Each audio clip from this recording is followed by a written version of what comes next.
બોલો પુરુષોત્તમ ભગવાનની જય, કથા ગોરમાની જય।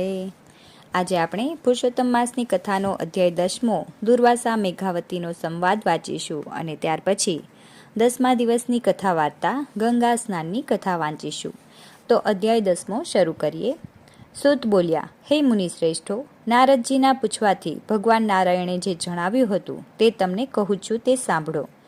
મુનિ દુર્વાસાએ મેઘાવતીનું દુઃખ સાંભળીને તેને દૂર કરવાના ઉપાય તરીકે કહ્યું, આજથી 3જે મહિને પુરુષોત્તમ માસ આવે છે। આ માસમાં કોઈ વ્યક્તિ તીર્થસ્થાનમાં સ્નાન કરે તો બ્રહ્મ હત્યાથી તે મુક્ત બને છે। બીજા બધા મહિના, પખવાડિયા કે પર્વો આની તુલનામાં આવી શકે તેમ નથી। તેથી તું આ માસમાં વ્રત, પૂજન, દાન વગેરે કરજે। હું પણ આ પુરુષોત્તમ માસ સેવું છું। પોતાનો એક દાખલો આપતા દુર્વાસાએ જણાવ્યું કે એક વખત અંબરીશ રાજાએ બાળી નાખવા મેં કૃત્યા છોડી હતી। તે વેળા શ્રીહરિએ તેમનું સુદર્શન ચક્ર મારી ઉપર છોડ્યું હતું, પણ પુરુષોત્તમ માસના સેવનના લીધે હું તેમાંથી ઉગરી ગયો હતો। એટલે મારી તો તને સલાહ છે કે તું પુરુષોત્તમ માસનું સેવન કર। દુર્વાસા મુનિના આ વચનો દુર્ભાગ્યવશ મેઘાવતીને ન ગમ્યા। તેણે કહ્યું, હે મહામુનિ, બીજા મહિનાઓને હલકા કેમ ગણો છો? ઉપરાંત પૃથ્વી પર સૂર્ય, શંકર, ગણપતિ, જગદંબા આદિ દેવદેવીઓ મને વાંછિત ફળ આપનાર છે। હું તો શ્રી રામ અને શંકર ભગવાનને શ્રેષ્ઠ માનું છું। હું રાત દિવસ તેમનું ધ્યાન ધરું છું। એ મારા દુઃખો નહીં કાપે? આપ પુરુષોત્તમ માસના આટલા બધા વખાણ કેમ કરો છો? મેઘાવતીના આ વચનો સાંભળીને દુર્વાસા મુનિ ક્રોધથી લાલચોળ થઈ ગયા, છતાં પોતાના મિત્રની અનાથ પુત્રીને તેમને શાપ આપ્યો નહીં। તેમણે વિચાર કર્યો કે આ બાળક બુદ્ધિ છે, તેને પુરુષોત્તમ માસના પ્રભાવની ખબર નથી। વળી તે શોકમાં ડૂબેલી છે, એટલે તે મારા શાપને સહન નહીં કરી શકે। તેને દયા લાવી કહ્યું, હે ભાગ્યહીન છોકરી, તું મારા મિત્રની પુત્રી છે। તું સારાસાર સમજી શકતી નથી।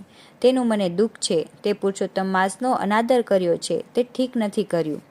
હું તો બદ્રિકાશ્રમ જાઉં છું, તારું કલ્યાણ થાઓ। પણ શુભ કે અશુભ જે થવાનું હોય તે થશે, તેને કોઈ પણ ટાળી શકતું નથી। દુર્વાસા મુનિ તો જતા રહ્યા। પછી પુરુષોત્તમ માસનું અપમાન કરવાને કારણે તે મુનિકન્યા ઝાંખી પડી ગઈ। લાંબો સમય વિચાર કર્યા પછી તેણે ભગવાન શંકરનું આરાધન શરૂ કર્યું, કેમ કે તે માનતી હતી કે ભગવાન શંકર તત્કાળ ફળ આપનાર છે। શ્રી બૃહનારદ્ય પુરાણના પુરુષોત્તમ મહાત્મ્યનો દુર્વાસા મેઘાવતી સંવાદ નામનો 10મો અધ્યાય સંપૂર્ણ થયો। હવે આપણે પુરુષોત્તમ માસની પાવન કથા વાંચીએ। ગંગા સ્નાનની કથા। એક ગામ હતું, તેમાં બ્રાહ્મણ પોતાના દીકરા સાથે રહે। દીકરો મોટો થતાં બ્રાહ્મણે તેને પરણાવ્યો। તેની વહુ આવી એટલે બ્રાહ્મણે દેવદર્શન, પૂજાપાઠ અને કર્મકાંડમાં ધ્યાન આપ્યું। કર્મકાંડને કારણે બ્રાહ્મણ પાસે 2 પૈસાની મૂડી થઈ હતી। તે જરૂરિયાતવાળા ખેડૂતને પૈસા ધરતો। ખેડૂત પાક પાકતા તે વેચી બ્રાહ્મણને વ્યાજ સાથે મૂડી પરત કરતો। બ્રાહ્મણે એક દિવસ કર્મકાંડનું કાર્ય પતાવી ઘરે આવ્યો ત્યારે દીકરાની વહુએ રસોઈ તૈયાર રાખી ન હતી। આથી બ્રાહ્મણે દીકરાની વહુને ઠપકો આપ્યો। વહુ જરા મિજાજવાળી હોવાથી તેણે તો કોઈના કહ્યા વગર પિયર ચાલતી પકડી। બ્રાહ્મણનો દીકરો ઘરે આવ્યો ત્યારે પિતા પાસેથી બધી વિગત જાણવા મળી।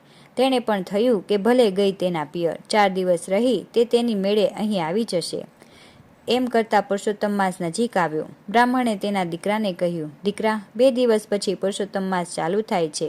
હું દર વખતે પુરુષોત્તમ માસનું વ્રત કરું છું। તારી માં હતી એટલે મને કંઈ વાંધો આવતો ન હતો। હવે તારી માં નથી, આ વખતે મારે વ્રત હશે। નદીએ કથા વાર્તા કહેવા રોકાવું પડશે। કર્મકાંડનું કામ કરવું પડશે, એટલે એકટાણું ભોજન બનાવવાની તકલીફ રહેશે। તું તારી પત્નીને તેના પિયરથી તેડી લાવ, જેથી તે ઘરનું કામકાજ સંભાળશે તો હું શાંતિથી પુરુષોત્તમ માસનું વ્રત અને ભક્તિ કરી શકીશ। દીકરો તો તૈયાર થઈને સાસરે નીકળ્યો। રસ્તામાં એક ખેતર આવ્યું। ખેતરમાં મજાનો પાક થયો હતો। સરસ મજાના પાકને જોઈને તેનું દિલ ઠર્યું। ત્યાં તેની નજર ખેતરમાં ચરતી ગાય ઉપર પડી। તરત તેને યાદ આવ્યું કે આ ખેતર તો ધનજી પટેલનું છે। ધનજી પટેલને પોતાના પિતાએ પૈસા ધીર્યા હતા।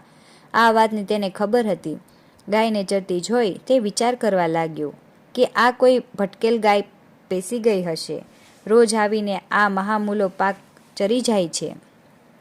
જો આ રીતે આવા હરાયા ઢોર ઊભો પાક ચરી જાય પછી ખેડૂત ખાય શું અને પૈસા ક્યાંથી ભરે? પોતાના પિતાના પૈસા વસૂલ કરવા માટે પણ આ ગાયને મારીને હાંકી કાઢવી જોઈએ. બ્રાહ્મણનો દીકરો હજુ આવો વિચાર કરે છે ત્યાં તો ધનજી પટેલ આવી પહોંચ્યો. તેણે તરત ચાડી ખાધી. પટેલ, આ ગાય રોજ આવીને ચરી જતી હશે? આજ તો મારીને ખો ભૂલાવી દો. પાક તૈયાર થાય ત્યારે આવા હરાયા ઢોરનું ખાસ ધ્યાન રાખવું જોઈએ. પાક વેડફાઈ જશે તો પૈસા કેવી રીતે બચશે? ધનજી પટેલના હાથે લાકડી હતી. તેણે એમને તો ચરતી ગાયને ધબોધબ ધીવવા માંડી. ગાયને મારને કારણે મરણતોલ દશામાં બેસી પડી. તે હવે ઘડી બે ઘડીની મહેમાન હતી. મરતા પહેલા ગાયને વાચા આવી. તેણે બ્રાહ્મણ દીકરાને શાપ આપ્યો. બ્રાહ્મણ પુત્ર, તે મારી વિરુદ્ધ ખોટી ભંભેણી કરીને મને ખેડૂત પાસે ઘણો માર ખવડાવ્યો અને તેને પરિણામે હું થોડી વારમાં મરી જવાની છું. હવે તારા કર્મના ફળ રૂપે તું ગધેડાનો અવતાર ભોગવીશ.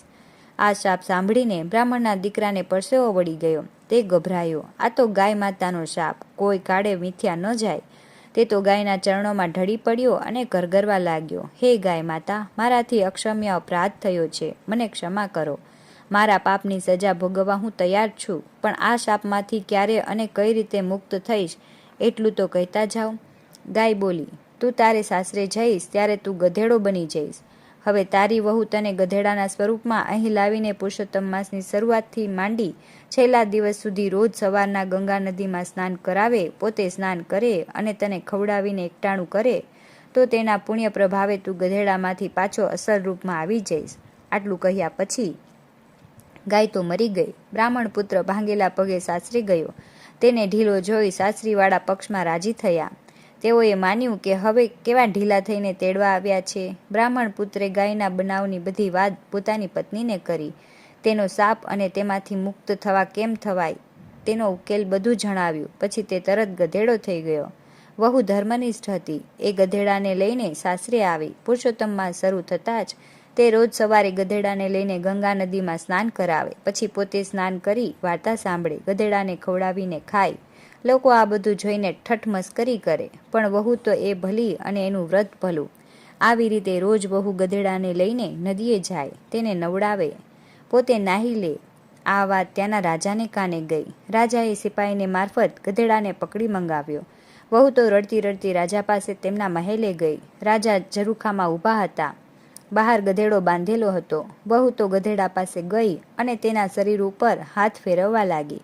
પછી રાજાને ઉદ્દેશીને કહ્યું, મહારાજ, મારો ગધેડો મને પાછો આપો. તેને નવરાવી તેમજ ખવડાવી પછી મારે જમવાનું નિયમ છે. રાજા કહે, તું નદીએ જઈ ગધેડાને નવડાવે છે તેથી ગંગા નદીનું પાણી ખરાબ થઈ જાય છે. ગંગા નદીમાં બધા જ લોકો નહાય છે. આ પુરુષોત્તમ માસ છે એટલે નહાનારની સંખ્યા અધિક છે. તેમાં તું આ ગધેડાને નવરાવે તે યોગ્ય નથી. વહુ બોલી, હે મહારાજ, મારો આ ગધેડો સામાન્ય ગધેડો નથી પણ દેવતાય છે. એનું સાચું સ્વરૂપ જોવું હોય તો પુરુષોત્તમ માસ પૂરો થાય ત્યારે તમે મારા ઘરે આવજો. રાજાના દિલમાં દયા આવી. તેમણે ગધેડો વહુને સોંપી દીધો. નિત્ય નિયમ મુજબ વહુએ ગધેડાને નવડાવી ખવડાવી પુરુષોત્તમ માસ પૂરો કર્યો. હવે તે ગાય માતાના શાપમાંથી મુક્ત થવાની તૈયારીમાં હતો. વહુએ ગંગાજળનો લોટો ભરી ગધેડા પાસે ઊભી રહી પ્રાર્થના કરવા લાગી, હે પુરુષોત્તમ ભગવાન, જો મેં આખો મહિનો પૂરેપૂરી શ્રદ્ધાથી તમારું વ્રત કર્યું હોય તો ગાય માતાના શાપમાંથી મારા પતિને મુક્ત કરી અસલ સ્વરૂપ પાછો આપો. આટલું કહી તેણે 3 વાર જળ તેના ઉપર છાંટ્યું, જેથી તેનો પતિ અસલ રૂપમાં પાછો આવી ગયો. બીજા દિવસે રાજા રાણી વહુને ઘરે આવ્યા. તેમણે આજુબાજુ નજર કરી તો વહુ કોઈ યુવાન સાથે વાતો કરી રહી હતી. તે જોયું. વહુની નજર રાજા રાણી ઉપર પડતા તે તરત ઊભી થઈ રાજા રાણી પાસે જઈ નમન કરવા લાગી. પછી પોતાના પતિને પણ રાજા રાણીને નમન કરવા કહ્યું. છેવટે વહુએ બધી વાત કરી. પુરુષોત્તમ માસના વ્રતનો સ્નાનનો આવો અલૌકિક મહિના જાણી રાજા રાણીએ પણ આજીવન પુરુષોત્તમ વ્રત રાખવાનો સંકલ્પ કર્યો.